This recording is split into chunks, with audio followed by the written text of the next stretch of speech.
नमस्कार। जजमेंट समझिए माला दीक्षित से कार्यक्रम में आपका स्वागत है। आज मैं आपके साथ चर्चा करूंगी होम बायर्स के हित सुरक्षित करने के बारे में आए सुप्रीम कोर्ट के ताजा फैसले की। अभी तक मैं आपको 3 किस्तों में फैसले की एक महत्वपूर्ण बातें और निर्देश बता चुकी हूं। आज ये इसका चौथा और अंतिम भाग है। इसमें मैं चर्चा करूंगी कि सुप्रीम कोर्ट ने वास्तविक यानी जरूरतमंद होम बायर और मुनाफाखोर होम बायर यानी जो भारी मुनाफा कमाने के उद्देश्य से घर खरीदने वाले निवेशक होते हैं उनके बीच अंतर बताया है और ये भी बताया है कि मुनाफे के उद्देश्य से निवेश के लिए घर खरीदने वाले होम बायर की क्या पहचान होती है और इस तरह के होम बायर को सुप्रीम कोर्ट ने किस चीज से मना किया है, ये भी आज हम आपके साथ चर्चा करेंगे। होम बायर्स के बारे में जस्टिस जेबी पार्डीवाला और जस्टिस आर महादेवन की पीठ ने 12 सितंबर 2025 को फैसला दिया है और उस फैसले में जरूरतमंद होम बायर्स और मुनाफा कमाने के उद्देश्य से घर खरीदकर निवेश करने वाले होम बायर्स की भी बात की गई है। कोर्ट ने इस फैसले में जहां एक और जरूरतमंद घर खरीदारों के हित सुरक्षित रखने के लिए विभिन्न निर्देश जारी किए हैं, वहीं ये भी कहा है कि मुनाफाखोर निवेशकों को यानी मुनाफा कमाने के लिए घर खरीदने वाले जो निवेशक हैं, निवेश करने के लिए खरीदते हैं, उनको दिवालिया कार्रवाई का दुरुपयोग करने की इजाजत नहीं दी जा सकती। यानी वो आईबीसी कानून के तहत जो है वो धारा 7 में अर्जी दाखिल करने की उन्हें इजाजत नहीं दी जानी चाहिए।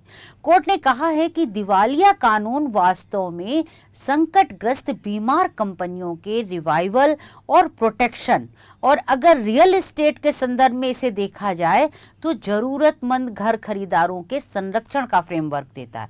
यानी कोर्ट ने ये बताया है कॉन्सेप्ट कि दिवालिया कानून जो है वो रियल एस्टेट के संदर्भ में क्या समझा जाना चाहिए, ये उन्होंने कहा इसका मुख्य उद्देश्य तो ये है कि जो संकटग्रस्त प्रोजेक्ट हैं उनके रिवाइवल की बात हो और जो जरूरतमंद घर खरीदार हैं उनके हित सुरक्षित हो, ये इस कानून का उद्देश्य है। तो कोर्ट ने जरूरतमंद खरीदारों और मुनाफाखोर यानी भारी मुनाफा कमाने के लिए निवेश करने वाले घर खरीदारों के बीच में जो अंतर बताया है और जो पहचान बताई है वो भी मैं आपको बताती हूँ।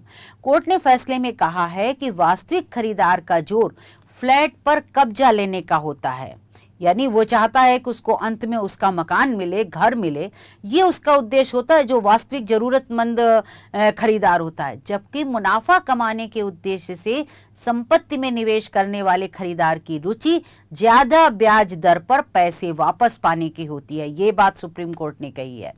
ऐसा खरीदार एक मुश्त रकम भुगतान के बदले कम अवधि में ही बहुत अधिक ब्याज दर से पैसे वापस चाहता है और वो इस बारे में डेवलपर द्वारा किए गए जो वादा करता है डेवलपर या बिल्डर कि तुमको अगर तुम इतना पैसा दे दोगे, जैसे 35 लाख 25 लाख जितने का फ्लैट हो, तो और अगर आपको साल भर में नहीं फ्लैट मिला तो हम तो इससे 20% ज़्यादा 30% ज़्यादा ब्याज के साथ तुम्हारा पैसा वापस कर देंगे। तो ये अगर होता है तो ये मुनाफाखोर भी निवेशक हो सकता है, ये कोर्ट ने कहा है। और मुनाफाखोर निवेशक की पहचान के जो संकेत बताए हैं कोर्ट में, उसमें उसने कहा है कि अगर जो एग्रीमेंट में जो बिल्डर के साथ एग्रीमेंट होता है घर खरीदार का, अगर एग्रीमेंट में कब्जा के विकल्प में बाई बैक या रिफंड का विकल्प या इसी तरह का कोई अनुमान शामिल है तो वो मुनाफाखोर निवेशक हो सकता है। इसके अलावा अगर वह कब्जा लेने से मना करता है और ज्यादा दर से पैसे वापसी पर जोर देता है तो भी वो मुनाफाखोर निवेशक हो सकता है। सुप्रीम कोर्ट ने ये पहचान बताई है। इसी तरह अगर कोई कई यूनिट खरीदता है यानी कई फ्लैट खरीदता है, विशेषकर उन फ्लैटों की संख्या जो वो खरीद रहा है वो 2 अंक में होती है। 2 अंक का मतलब है जैसे 10, 11, 12 इस तरह से बहुत ज्यादा फ्लैट एक साथ खरीद रहा है तो भी वो मुनाफाखोर निवेशक हो सकता है, सुप्रीम कोर्ट ने कहा।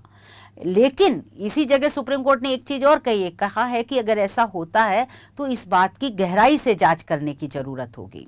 यानी सिर्फ ज्यादा संख्या में घर खरीदने भर का मतलब ये नहीं निकलता कि वो जो निवेशक है, जो फ्लैट खरीदार है, वो मुनाफाखोर निवेशक है।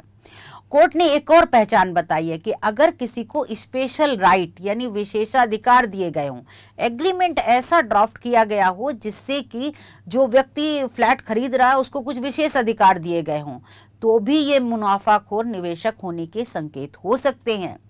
या फिर रेरा मॉडल एग्रीमेंट होता है, एक स्टैंडर्ड एग्रीमेंट है, लेकिन रेरा मॉडल एग्रीमेंट से इतर एग्रीमेंट होगा अगर, तो भी ये महत्वपूर्ण संकेतक है।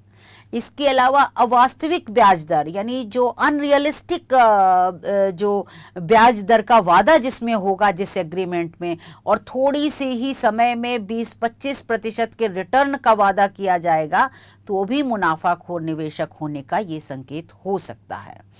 लेकिन यहाँ पर कोर्ट ने एक चीज बहुत खास कही है।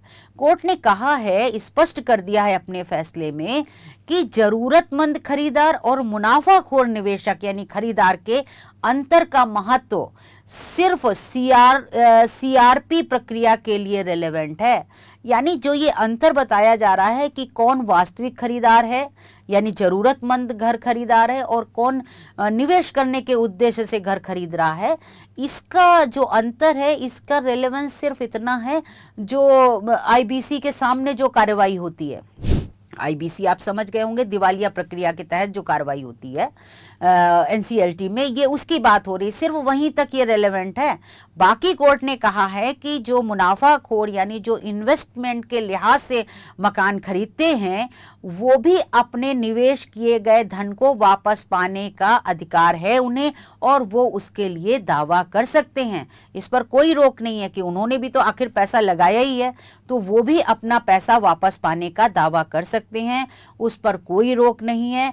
और वो लोग इसके लिए अन्य फोरम जैसे और भी कंज्यूमर कोर्ट वगैरह आदि जगह या सिविल कोर्ट जगह में जा सकते हैं और अर्जी दाखिल कर सकते हैं। बस सुप्रीम कोर्ट ने ऐसे लोगों को सिर्फ आईबीसी की प्रक्रिया में इंटरटेन ना करने की बात कही है। सुप्रीम कोर्ट ने फैसले में कहा है कि वैसे तो निवेशक किसी भी इंडस्ट्री के लिए अभिन्न हिस्सा होते हैं यानी जरूरी होते हैं, अगर इन्वेस्टर नहीं होगा तो इंडस्ट्री कैसे आगे बढ़ेगी, तो उनके हितों का भी संरक्षण होना चाहिए। लेकिन जो निवेशक सिर्फ मुनाफे के इरादे से आते हैं, यहां पर आने की बात हो रही रियल एस्टेट में, जो निवेशक रियल एस्टेट में सिर्फ मुनाफे के इरादे से घर खरीदते हैं उन्हें इंसॉल्वेंसी एंड बैंकरप्सी कोड यानी आईबीसी के दुरुपयोग की इजाजत नहीं दी जा सकती। हालांकि ऐसे निवेशक उपभोक्ता कानून या रेरा या फिर उचित मामले में दीवानी मामले में राहत लेने का विकल्प अपना सकते हैं। ये बात कोर्ट ने कही है। कोर्ट ने कहा है कि दिवालियेपन की कार्रवाई में ऐसे मुनाफाखोर निवेशक खरीदारों को स्वीकार करने से विधायी योजना में जो है वो कमजोर हो जाएगी। इससे आवासीय रियल एस्टेट सेक्टर अस्थिर होगा और आवास का मौलिक अधिकार होने का सामाजिक उद्देश्य नष्ट हो जाएगा, ये सुप्रीम कोर्ट ने कहा है। तो इस पूरे मामले से ये स्पष्ट होता है कि घर खरीदने वाले दो तरह के लोग होते हैं। एक तो जरूरतमंद खरीदार जो अपने रहने के लिए घर खरीदता है और वो चाहता है कि जल्दी से जल्दी निर्माण पूरा हो और उसे घर का कब्जा मिल जाए। ये ज्यादातर मिडिल क्लास होता है जो बैंक से कर्ज लेके घर खरीदता है, बैंक की ईएमआई भी भरता है, जिस किराए के घर में रहता है उसका किराया भी देता है, वो दोहरी मार झेलता है। ये सब बातें भी सुप्रीम कोर्ट ने कही हैं। जबकि मुनाफाखोर निवेशक रियल एस्टेट में निवेश करके अच्छा मुनाफा कमाना चाहता है यानी फायदा कमाना चाहता है, तो ऐसे में कई तरह के एग्रीमेंट होते हैं जो रेरा के मॉडल सेल एग्रीमेंट से इतर होते हैं। उन एग्रीमेंट में लिखा होता है कि अगर आप इतना पैसा घर खरीदने में भुगतान करते हैं और अगर एक निश्चित अवधि में घर नहीं मिलेगा तो डेवलपर बहुत ज्यादा ब्याज की दर से पैसा वापस कर देगा।